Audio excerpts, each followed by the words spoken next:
त्यांना phone tapping प्रकरणामध्ये अटकेची भीती होती आणि यामुळेच त्यांनी ठाकरेंचे सरकार पाडलं असा आरोप केला। आपल्यासोबत भाजपचे आमदार प्रसाद लाडे आपण त्यांच्याशी बातचीत करणार आहोत। तुमच्याही नावाचा त्या ठिकाणी उल्लेख केलेला आहे आणि ज्या गंभीर स्वरूपाचे ते आरोप करतात थेट देवेंद्र फडणवीस यांना निशाणा केला, काय म्हणाल? लोका शिकवे ब्रह्मज्ञान स्वतः कोरडा पाषाण अशी परिस्थिती जगत जैते प्रवक्ते संपादक संजय राऊत यांची झालेली आहे। ज्या प्रकरणाचा ते आरोप करतायत त्या प्रकरणामध्ये हायकोर्टाने सक्षम यंत्रणेने त्यामध्ये क्लीन चिट दिलेली आहे आणि अशा प्रकारचं कुठलंही प्रकरण झालं नव्हतं। अशा प्रकारचे सिद्धता देखील कोर्टाने आणि यंत्रणेने दिली आहे।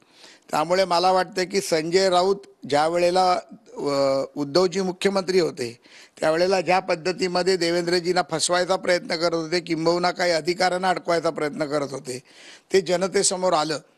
त्यामुळे मला वाटतं की ह्या त्यांच्या बोलण्यामध्ये काहीही तथ्य नाही आहे। देवेंद्रजींबद्दल मी म्हटलं की महाराष्ट्राचा महानायक हा देवेंद्रजी फडणवीस आहे।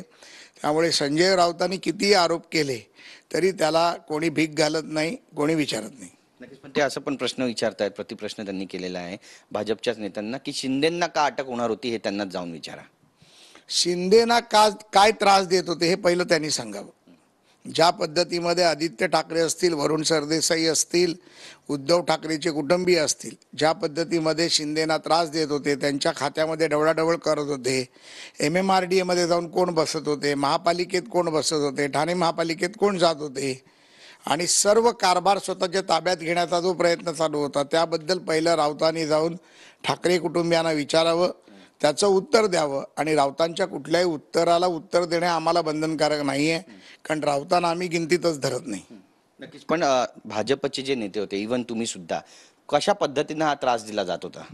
एक खोट्या तक्रारी करणं, गुन्हेगार पार्श्वभूमीच्या लोकांना हाताशी धरणं, गुन्हेगारी पार्श्वभूमीच्या लोकांकडून तक्रारी करून घेणं, खोट्या नाट्या तक्रार करून त्याच्यामध्ये कशा ना कशा पद्धतीत गुंतवण्याचा प्रयत्न करणं, ह्या सर्व गोष्टी ते करत होते। ज्याचा उल्लेख संजय राऊतांनी मुंबई बँकेचा केला